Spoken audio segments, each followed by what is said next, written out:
Welcome, everyone, to this particular session, which is called Help, Moving Forward and Looking for Funding and Other Assistance. So I know you're all excited about hearing from our funding agencies today. I am Suzanne Bernard. I'm the Director for the Community Development Block Grant Program at the Texas Department of Agriculture. That's HUD funding, not USDA funding, even though we're in the Texas Department of Agriculture. So I'm going to be leading this particular discussion today, and I brought several of my funding agency colleagues with me. We have Jerry Moore, is the Community Program Specialist at USDA. I've shared in the slides just a little bit of information about where you can find Jerry later. He operates in the Rural Development Program at USDA. We have Margaret Adams, who is the liaison for Community Development and Revitalization Division at the GLO, and she works with the CDBG-DR, among other programs. And Scott Galloway is the statewide outreach team lead at the Texas Water Development Board. And I am not going to read his long list of programs that the Water Development Board operates, but he knows lots about lots of them. So we just wanted to have a little discussion today, not about our specific programs necessarily, but a higher level discussion about what it means to look for funding. How do you start? How do you go about it? What questions do we want to make sure that you know how to begin? So just because I'm that bossy, I made them sit in order of the seals that I put on the screen. So if you're looking to figure out which agency they go with, they are in order, except for me, I'm on the wrong side. So, all right, so let's start a little bit with just some general application advice. When you're looking for funding, what do we really need to know? And one of our most common items that we like to highlight, I'm going to ask Margaret to talk a little bit about what does it mean to have a complete application? And that's a great question. Thank you all for being here today, by the way. A complete application is one that includes a full description of the work that you are doing. It doesn't need to be down to the linear feet. However, if you are installing a new pump, I need you to tell me that it's the pump in the components, and it's going to serve in this particular water facility, and it's going to serve X number of people. We need to have a complete budget, and we use something called a budget justification of retail cost form. That is signed and sealed by an engineer, and it is the engineer's best guess as to the cost of the construction project. And on that budget justification form, we want to see individual line items. So instead of saying services, you would say connections, 14 at $25 a pop. You will talk about road sealant, but we'll want to see sealant listed as a cost. We'll want to see the asphalt as a cost, and we want to see linear feet. If there's acquisition, we need to know how many parcels and how much you're paying for them.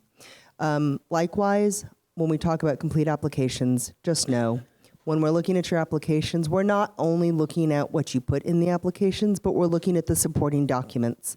And what we tell our reviewers is the application must be fully descriptive. If I read your application and I can get a good sense of what it is you're trying to do, I'm happy with that.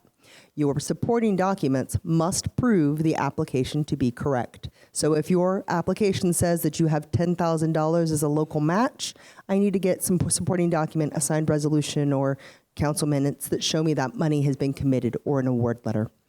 And then for my specific set of funds, I will either need an explanation about, because I work in disaster recovery, I have disaster long-term recovery funds from HUD.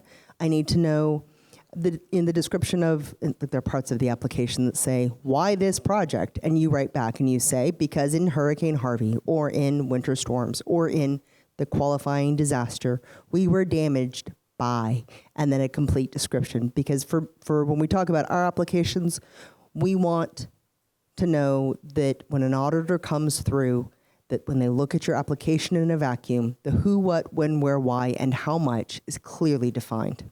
Now I'll pass it to Jerry. I work with USDA Rural Development. We're a federal agency. Our complete application involves a preliminary engineering report, an environmental document, and the financial portion. As those documents come together, that actually makes up our complete application. Thank you, Jerry.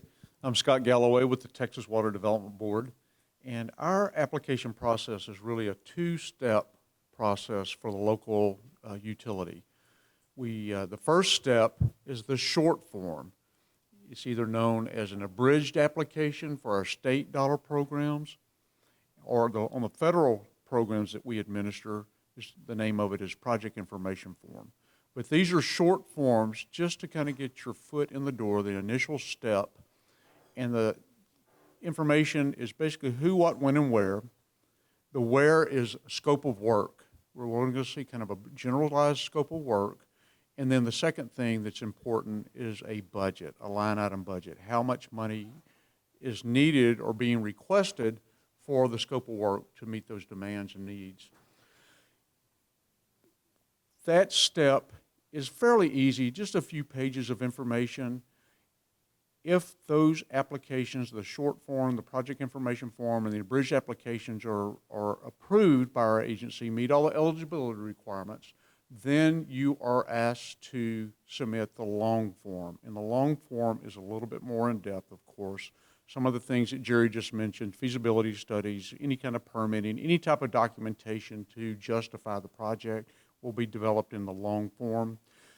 The good news about the long form, though, is if you've been approved on the short forms, the project information form, and abridged applications, if you are invited to fill out the long form, you know that you are working towards a loan closing. You are working towards the dollar amount that you've requested, and you know that we have reviewed your application and we feel it meets all the eligibility requirements. So if you're lucky enough to be selected or invited to submit the loan form, you're working towards a goal in mind of obtaining those dollars.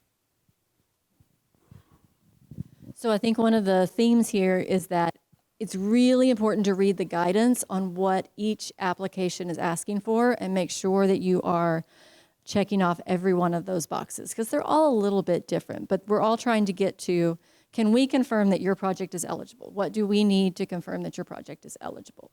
So I think that's kind of a common theme. Okay, sorry.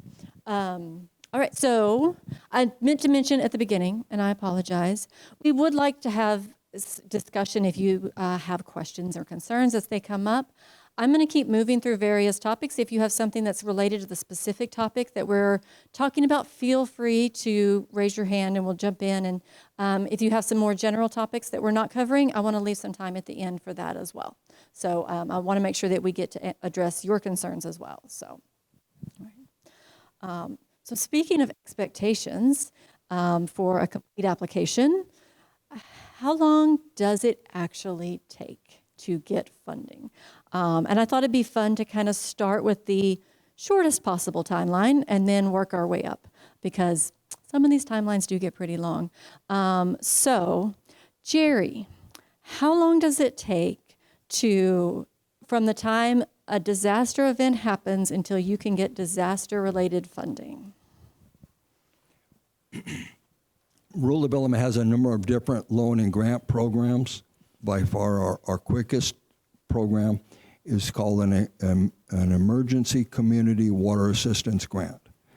If there's some kind of an event that has affected the water or sewer, that is by far our quickest. Normally, that takes a few months. Our primary loan and grant program, where we do most of our activity, it normally from a few months to sometimes up to around a year. It's very difficult to give any kind of an accurate description or actual projection, because there's so many parts that have to come together. And so it seems to be a year. If we get everybody on board, that seems to work out pretty well. Well, we have an emergency community water assistance grant that we can make. most of what we do is our loan, our rural utility service, water and waste loan. Now, when I said in the beginning, the preliminary engineering report, the agency reviews that and signs off on it. If the engineer is willing to go along with the agency requirements, it goes much quicker. If we get into haggling back and forth over what a preliminary engineering report requires, it's very difficult to project. The other part is the environmental analysis. The more complex projects, the environmental analysis it may take longer. We have to comply with the National Environmental Protection Act, and so that can take some time, especially if we're going to be doing construction. The other part of what we do is our financial analysis. We require normally 3 to 5 years of audits. And if we can get audits and good financial information that we can grasp and understand, it goes fairly quick. If we're provided a very large volume of what appear to be random numbers, then it takes a lot longer. And regardless of what we do with those, it's never right because we don't understand. The numbers are very difficult to digest. But most importantly, if those three parts come together, projects go much quicker. Scott, what's the timeline look like for you from the time you accept a PIF or an application? What's it really look like before you get to funding? It varies. Of course it varies. The Water Development Board offers a variety of federal programs. There are EPA, Environmental Protection Agency dollars. The Texas Water Development Board is administrator for Texas for these state revolving fund programs. Then we also have a variety of state dollar programs. So depending on program, it varies.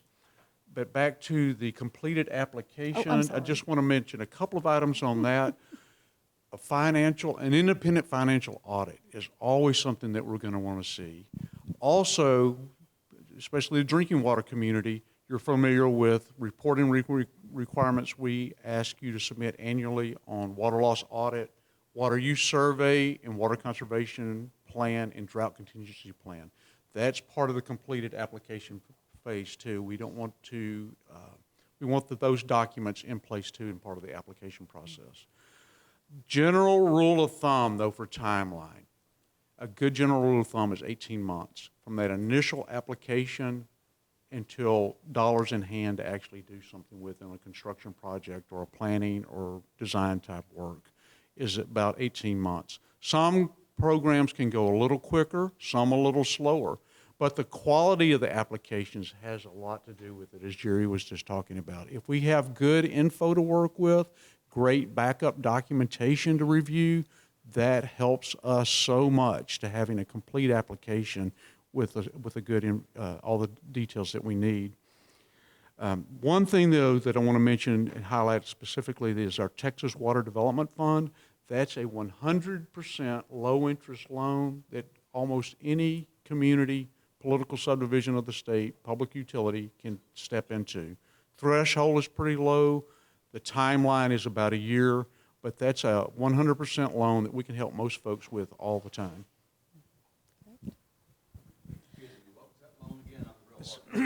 It's called the Texas Water Development Fund, and it's our oldest funding program. It dates back to the late 50s, and the unique thing about that particular funding program, it's a state dollar program, but within that you can do drinking water, wastewater, and flood control projects under that specific fund.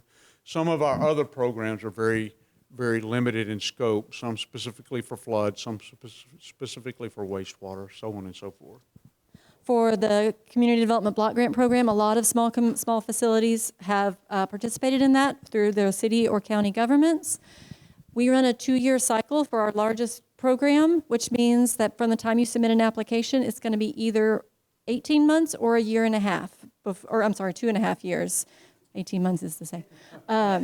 Either 1.5 or 2.5 years before funding is in hand. So as we get to federal funds, that timeline starts to move up a little bit. And then that question. Just a quick question. This is from our virtual audience. Are there some organizations that actually help and to write and submit the application for WSC? And if so, what are they? There absolutely are. Let's finish this particular question, and we are going to cover that in some detail. So let's finish this question first. So you heard Suzanne mention that she works with CDBG funds. That's Community Development Block Grants. I also work with CDBG funds, but whereas Suzanne has an annual appropriation, my money only comes sometimes after a federally declared disaster. So I am the least reliable of the funders up here. However, my funding comes in the forms of grants. And so I work with CDBG, DR for disaster recovery, and CDBG mitigation dollars. Again, this money only comes after a federally declared disaster, and is the amount of money and whether I get money is determined by the amount of unmet need that remains after FEMA, SBA, private insurance, and volunteer organizations. So again, the least reliable of us here. For example, our money for the 21 winter storms, we are just now signing our agreement with HUD because of the requirements to get to the funding and then the requirements after the agreement for us to write our plan, put it out. So for my funding, you're not even looking at GLO until 2 years after the disaster. That's why we do ask for DR funding, asks for a tieback to the disaster that was declared. So for example, if you had damage in 21 winter storms, and you still have something that's broken, and you submit an application to me, my application is going to say, describe how this damage was caused by the 21 winter storms. And we sometimes will ask for photo documentation. Like everybody else, we need solid financial documents. Those independent financial audits are also a requirement for us. But if you're coming to me for funding, you're probably looking at 3 years from the time of the disaster until my money's available. Yes, ma'am. Yes, and it is also by county. Thank you. Because our money is specific to a federally declared disaster area, many times our funding is restricted by geography according to those areas that were impacted by that disaster. So for Hurricane Harvey, we had money, but it was only available to anybody who was included in that federal declaration. It wouldn't have been able to go to, say, El Paso. And so winter storms is kind of a funny thing because the entire state was declared, but there are requirements on like where and how our money goes, and that's a whole lot. Nobody wants to hear that right now. Any other questions about timeline? Not fast enough is the answer. So that's pretty much universally the truth. All right, so let's jump ahead a little bit and address the question about can somebody help me with this? Because it is very complex. There's a lot going on when you're talking about federal funding or state funding, either one. So let's start with which agencies, just by show of hands, do you have a website that they can go to and download instructions? Is there an email listserv where you can get announcements about upcoming rounds of funding? Okay, great. Is there... how many of us participate in TWIC? How many of you guys know what TWIC is? You're going to hear a lot about TWIC in this conversation because we are all participants in what's called the Texas Water Infrastructure Coordinating Committee, which is a group of funding agencies and technical assistance providers. And we sit around and talk to each other about what's going well and what's not and how we can cooperate on specific projects and also just in general. If something that I require is causing someone else's requirements to be just slightly in conflict, so it's really difficult to put those two funding sources together. We'll look at, is there a way that we can do that better? And then we do talk about specific projects too. Is there a good fit? Which of these funding sources is a good fit for this particular project? And we're going to talk more about how that process works towards the end of this, leading into the next session. But several of our TWIC members are technical assistance providers, and they do work specifically with systems and communities to try and make those applications happen. They're not going to write it for you necessarily, but they do provide a service. And I can't remember who was going to talk about the technical assistance providers. If you want to talk about our TWICers. Sure. So I'm going to pass it to you back for the TWICers part of that conversation. But I do want to point out that at the GLO, sometimes we have competitions, and sometimes we just have straight allocations to communities. It depends on the amount of money that we have, the number of eligible applicants, and the approval of HUD. If we have a competition, I can't give you the same level of support that I would be able to in a straight allocation, because with a straight allocation, you're going to get notified by your council of government that your entity has received $1 million. And then you submit an application, and in my review process, I call you and I say, hey, great application, have a couple of questions. And we talk through what it is that I'm looking for, how to make that answer better, how to make your application audit resistant. In a competition, I can't give you that level of support because you're competing. Instead, what we have are frequently asked questions. And so people will submit questions to us, we answer them, and we put them out for everybody to see. It's not the best technical assistance, but I mean, as we learn and we grow, and again, y'all, I deal with Frankenstein money. So every time I get an allocation, the requirements are a little bit different. And so we understand that is difficult, and that's why we prefer the straight allocations to a community, because we know that things change between allocations, and we know it's frustrating because you're dealing with your regular life, your work life, and then this nonsense. And so, we do our best to assist in that way. But I'm going to pass it back to Suzanne to talk about our technical partners in TWIC. Sure. So there are a couple of technical assistance providers that are members. If you've worked with Communities Unlimited, they are both a funder and a technical assistance provider, and they will sometimes come in and help guide you through what the requirements are on a particular funding source. The Water Finance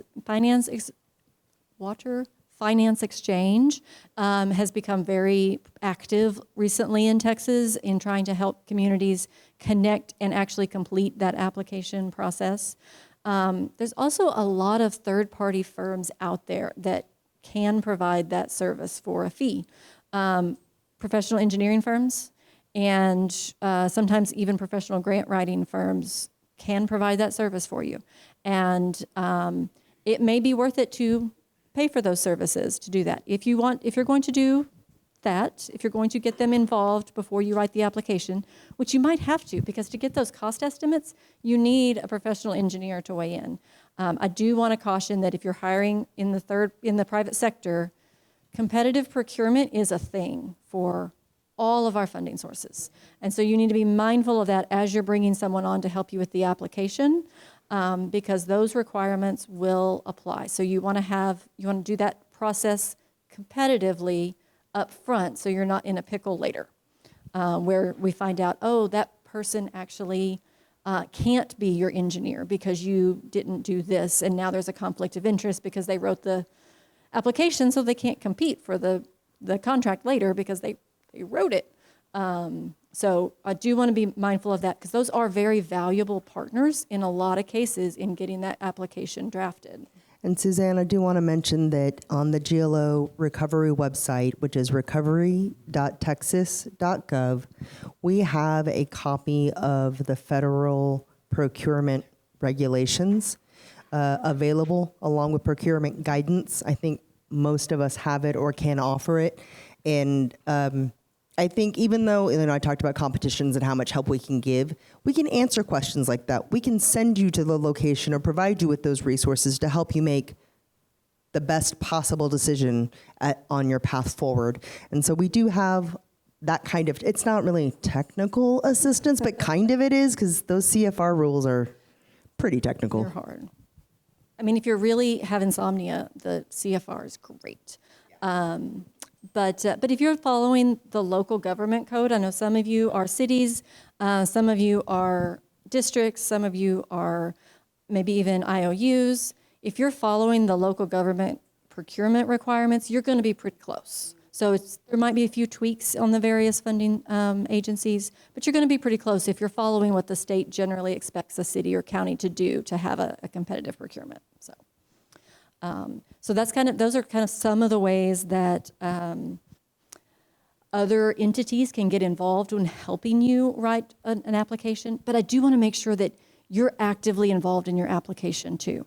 One of the things that we see sometimes is someone will hire someone to write the application and then they check out. They're like, just go get me the money and tell me later when I get it. And that's really not going to be a path to success in a lot of ways. They may not really understand what you need and they may request something that wasn't quite what you had in mind. Or they might not characterize your community in the way, might not make the argument in a way that you would have made it. It might be that we call you up to ask a question, you're like, I don't know what you're talking about. I'm not prepared to put in that match money. Who told you that I was going to spend $100,000? And we'll say, well, you signed it. Did you read what you signed? So make sure that you're involved, even if you get someone else to help write the applications, make sure that you stay involved in the process. Is there anything else on that topic? For the programs, financial assistance programs that the Water Development Board offers, typically a local utility will hire consultants to help them with the application process. It's oftentimes a consulting engineer, a bond counsel, a financial analyst, and even an attorney, a legal counsel. That helps if they're familiar with our processes and procedures. The good thing about that, though, is those soft costs, as we call them, those can be rolled into the funding program. You can finance those soft costs or the consultant's costs. Something that we do internally for the Water Development Board, we offer in-person financial assistance workshops. We do webinars. We have guidance manuals, frequently asked questions, a lot of self-help material to try to explain some of the details and highlights of these funding programs to help the local utility kind of navigate through the process. And then myself and my team are available to answer questions and kind of be a resource for local communities as they're applying for the financial assistance programs. I do want to say most of the agencies, we do like to answer questions because we want people to be successful. We want to choose between great projects. We don't want to choose between someone who didn't quite understand and then another project. We want to make sure we have as many successful projects to choose from as possible. I mean, our job is to spend our money. We want At the to end of the day, spend money. like, please understand, we are on your side. We want you to have the money, and we don't want you to have to deal with nonsense later. So sometimes it's a matter of reaching out to the agency and just saying, this is what I'm confused about. It does help if you have a starting point, like where did you get stuck, as opposed to just, I need money, please help. So starting that research and knowing what questions you want to ask can really be more productive in that conversation. So we know what you can and can't take on. Can you take on a loan? Can you only handle grant funds? If you can only do grant funds, your choices are going to be more limited. But that helps us guide the conversation if a loan is just not in the cards. Is this an emergency situation? Is this a long-term planning situation? We fund both. We all fund both. But the more time you have, the more choices you have in terms of funding options. Those kind of questions, and knowing where you are in the process and what programs we need to discuss can really help guide that conversation as well. And then we are going to talk about I'm going to have a slide up at the end with a link, but I mentioned TWIC. I'm just going to keep mentioning it. One of the things that TWIC offers is a form that you can fill out to say, here's what I need to do, and I don't know where to start. Please have a conversation with me. And it's a project description form where you say, my water tower must be replaced, and I think it's going to cost about this much, and this is the size of my system, and this is what kind of system I have, and this is how many connections I have, and what our budget looks like. Where do we start? And we will start with just sending you information that narrows down your options and says, these would be a good fit for you. And we're not going to tell you about programs that are not a good fit for you. So that is an option, and there is a link at the end of my presentation or my slides about, it's called the inquiry form, the TWIC inquiry form. And sometimes that leads to a whole conversation where you get to sit in a room with all of us funding agencies and tell us more, and we can tell you more, and we can tell you what concerns we have. For example, this project is too big for a single funder, but is it possible to apply to multiple funding sources and break this into phases? Let's talk through how that might happen.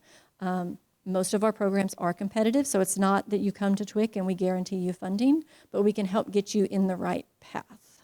If that makes sense. And speaking of partnerships, there are a lot of projects out there that are not going to happen with just one grant or just one loan, and partnerships are critical to the process overall.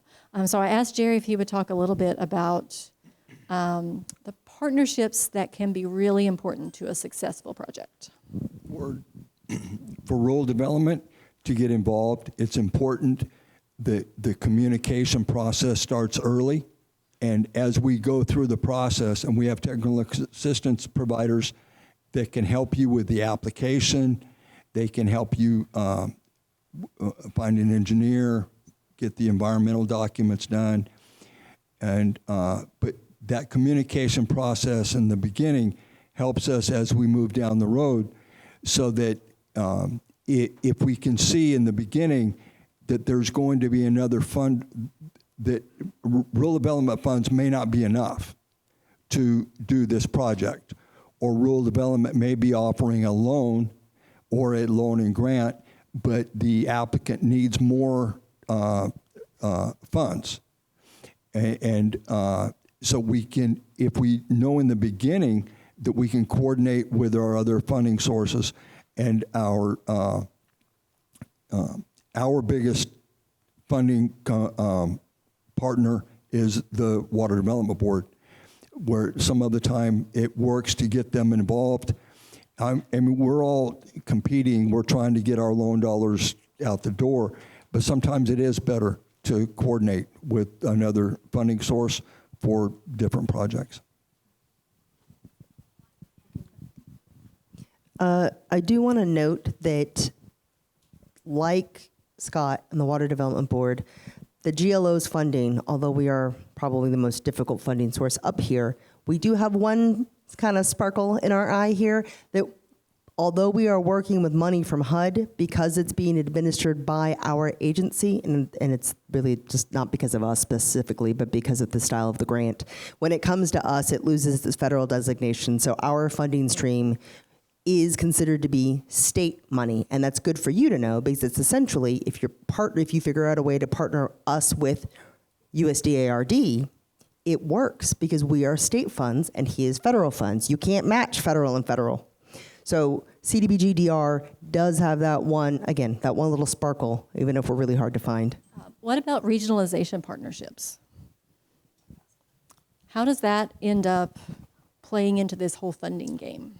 Well, the TWDB is a big proponent of regionalization projects, and it's like Texas, neighbors helping neighbors. So if you could partner with a bordering utility for development of a drinking water well, and you both maybe share the cost of that development of the well and well fill and transmission lines, we like that. And we think that's a valuable use of our funding, and also helping the communities too, maybe to share the cost in some of these expensive capital projects. The other thing too, though, our particular funding, since we offer a variety of federal and state dollar programs, you can do mix and matches of those programs, and then even other agencies too. We can mix and match funds, and then mix and match your local funds too, and that's your choice. That's the local utility's choice. If you have local dollars to input in some of these costs too, we can work with you on that to basically maximize the dollars and stretch the dollars as far as possible when you're developing these projects. Another partnership that you can put in place ahead of time so that you're getting set up for a successful application. Both Margaret and I can only provide funding to cities and counties. We have to go through a local government. That's not true of every agency, but that is true for the two of us. So if you are a water supply corporation, you need to be talking to that city or county who can sponsor that application for you and partner with you for that application.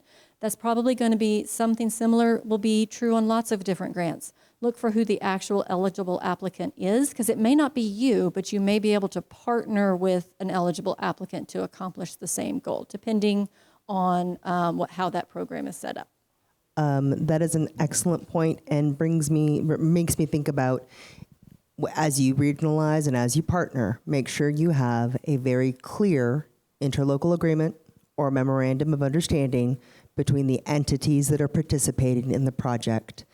I can speak for my agency to say that when we have a partner project, we love it, but we do have to look at that MOU. Who's going to take care of it long term?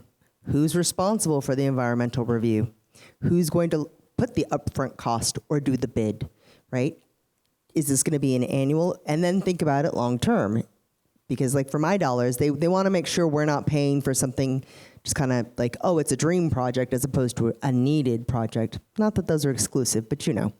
And so when we look at these projects and we're looking at these memorandums that y'all are writing with each other, you'll need to make sure that you include long-term operation costs, that you think about maintenance cost, and then because your water supply companies or water utilities, if you have the testing and whatnot that has to happen, make sure that that's written in too. Those things trip people up all the time, and we're just so excited to get money, we're not thinking about what happens next. So just a little. Also, if you realize and your engineer up front that you're going to need other funding, it's important to let the agencies know that, like for rural development, if another funder is going to be involved in the project, we would like to know, so that we're not processing an application and we find out late in the process that there's going to be another lender involved. That can tend to drag things out. When it comes to regionalization, we run into quite a few projects that they have had their water system for years and years and years, and they want to keep their water system because they don't get along with their neighbor, and for whatever reason. But sometimes it is best to cooperate with your neighbor. Because running a water or sewer system takes a lot of work, and sometimes it's just better to regionalize and cooperate. Yes, I'll echo just what Jerry said on regionalization. If you can cooperate, that's the best, because it's economy of scale. If you have two small systems that border each other, but they both have small customer base, it may make sense to extend that customer base for the project. And just like Margaret said, though, too, we're going to want to see those memorandums of understanding and the clear definitions of who's doing what. Typically, it's going to be a primary and then sub-applicants under that. So we're going to want to see all those details, who's doing what, who's providing the funding or additional funding, like Jerry mentioned. We were going to know those details, too. And what was the other part of your question? I had another point, but I forgot it. I don't know. But we are down to our last couple of minutes. So if you'll allow me to summarize real quick for us. Funding is complex. There's a lot of rules, and there's a lot of things that have to be accomplished in any particular application. There are technical assistance providers out there to help you sort through the mix. These are all the agencies and organizations that participate in TWIC. I just keep promoting that, but there are others out there. Things take too long. It's always going to take longer than you want it to take, and there's never going to be enough money, but we're going to do our very best to